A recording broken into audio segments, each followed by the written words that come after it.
Hi everyone, my name is Steph, this is the Novelty Corner, and welcome back to my channel, and welcome to the weekly book steep where I wrap up the last 7 days worth of reading while having a morning tea. And honestly, this morning I kind of need it.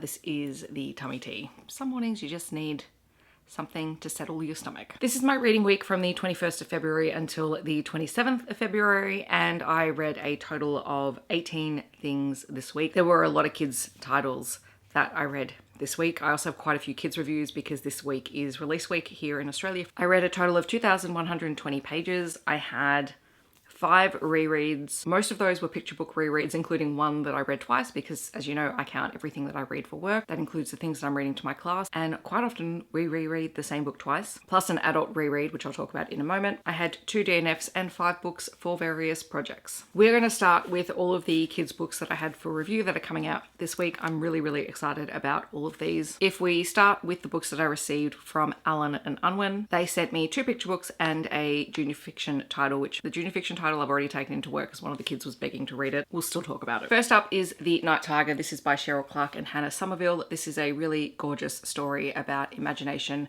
and about a child who is overcoming a fear of the dark and has these beautiful nighttime adventures. Like, it's just gorgeous. It's a really wonderful, not only just read aloud, but great for those who are exploring bedtime with their kids. And then Dog Stayed by Tammy Forster and Margot Davis. This is a really gorgeous story about the companionship between dogs and their owners. Mr. Hindbottom is getting older and Dog turns up constantly on his doorstep, and the two become very close. But then when Mr. Hindbottom passes away, it is the story of what happens to Dog after that. And it is beautiful, it is wonderful, and just a total celebration of, you know, how important pets are in people's lives. The book that I don't have with me because one of my students was begging to read it is Bravepaw and the Fangstone of Flintfall by L.M. Wilkinson. This is the 3rd book in the Bravepaw series. One of my favourite junior fantasy stories. It is absolutely wonderful. It is the story of Titch, who is a mouse who has been tasked with saving her world, and she has to step up and be brave when even she doesn't believe that she can be. She's taken on the mantle of a famous hero, Bravepaw, and she is on a quest to find a number of gems in order to create to complete the staff that is going to be able to hold back the darkness that is threatening to take over her home.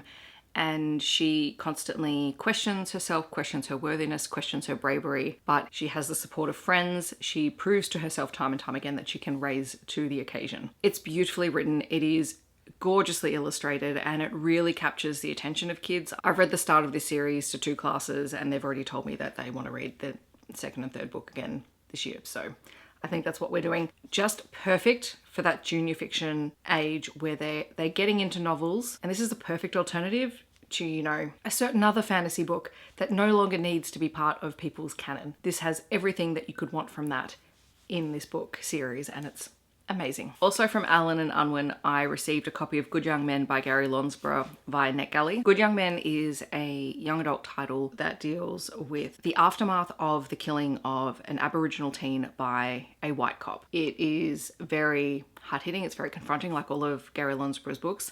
It is told in 3 parts from the perspective of 3 of our characters, Callum, Geordie, and Dylan. One of the boys is returning home after being kicked out from his boarding school for fighting, and we find out that he was fighting because he was catfished by his classmates and outed as being gay, and they beat him up. And so that's how he got into the fight. He is coming home to a very volatile situation where the police officer who shot the teen boy is currently undergoing trial, and the entire town is divided. The Aboriginal community is reeling from what has happened, and members of the white community are rallying around the police officer. And these 3 boys are there processing what happened to their friend. One of them was there when he was killed, and 1 year later is still dealing with the ramifications of that. I'm going to be playing with the lighting for this entire video, I think. And so it's their story as they reconnect as friends and process what's happening. They're in year 12, it's their final year of school. One is trying to get into film school, and he's making a short film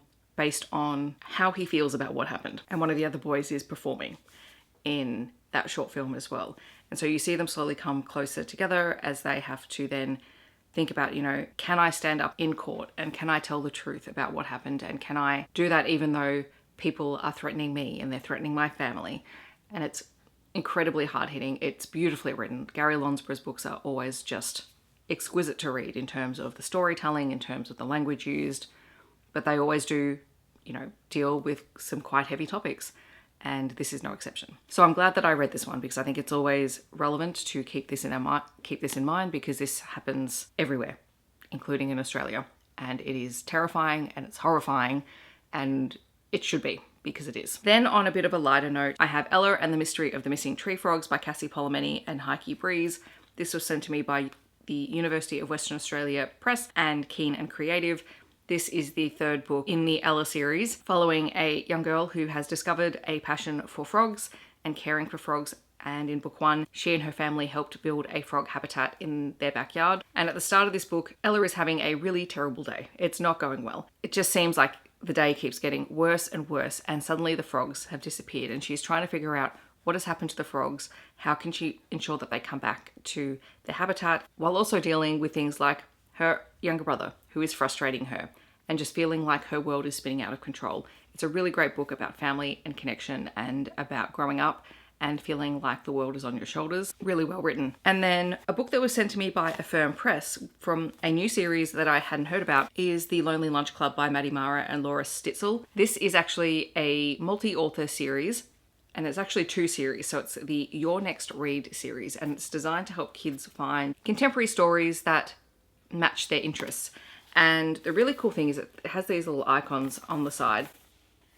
And there's a whole, range of different categories, and they highlight which categories this book fits. So this one inside goes through it, says is friends, school and funny stories. And there is a whole, I can't remember if they gave us a list of all the categories. It might be on the website. So there are 2 little subcategories in here. There is Your Next Read Silver, which are books aimed at readers 5 to 8, although this is always subjective.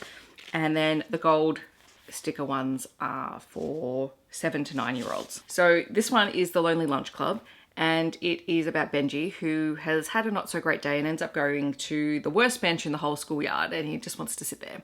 And when he gets there, someone tells him to watch out, be careful, because there's a spider called Mabel who lives under this seat. Alice, who is the girl who warns him to be careful about the seat, wants to make sure that Mabel is safe. And so Benji and Alice start talking. They get to know a little bit about Mabel. And then over the next couple of days, more and more kids come and join them at this bench seat. And they come up with the idea of restoring it to make it the best seat in the school. As it turns out, Benji had been in a bit of an altercation with a student earlier in the week when they were playing footy, and he's done something that he's not proud of and he's feeling really guilty about it. Hence why he's no longer playing footy, because everyone keeps asking, why aren't you playing footy? And he's like, I do things other than footy. And he clearly does not, at least not until now. It's about, this group of kids who may not necessarily have played together or hung out together before, coming together over a project.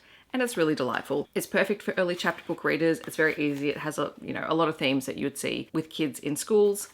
And I was really interested in the fact that this is a new series that is coming out. It's the first of a number of books that are being released in the series over the course of the year, and I look forward to seeing what else comes out because there are some really great authors attached to the series. Stay tuned, I might have more of them to talk about at some point. All right, in terms of rereads, I had a bunch of picture books. I also reread Rogue Protocol, so that's coming in a project vlog, so this is part of a project vlog.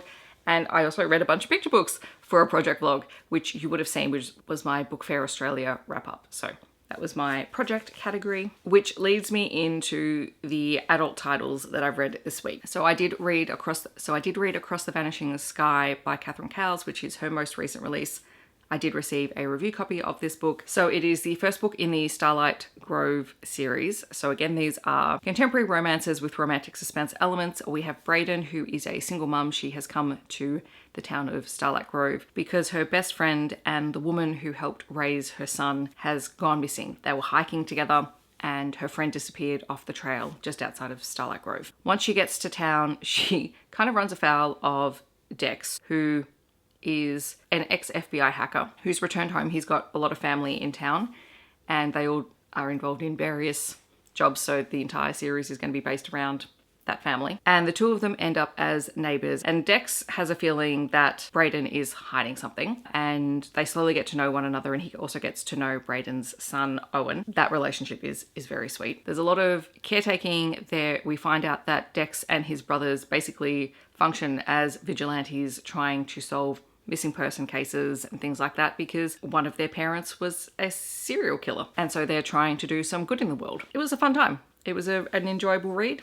And like all of Catherine Cowles' more recent books, a very easy read. I also read Death to Valentine's Day by Catherine Cowles, which is part of a Amazon short series of multi-author stories. This one was about 100 pages long. It is a second chance romance between Maya and Decker, and it's set during a masquerade ball on Valentine's Day in this mansion, and Maya happens to run across somebody who has been murdered, and then everyone is snowed in and no one can leave and the police can't get in, so they're questioning who the killer could be. I have to admit this was not a favourite of mine, just because I don't feel like in 100 pages Catherine Cowles was able to lay down enough hints for who the killer was, and it just sort of came across as convenient.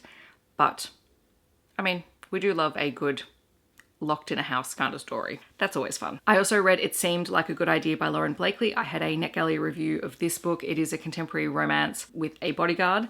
So our female character, Ripley, is the twin sister of a famous movie star.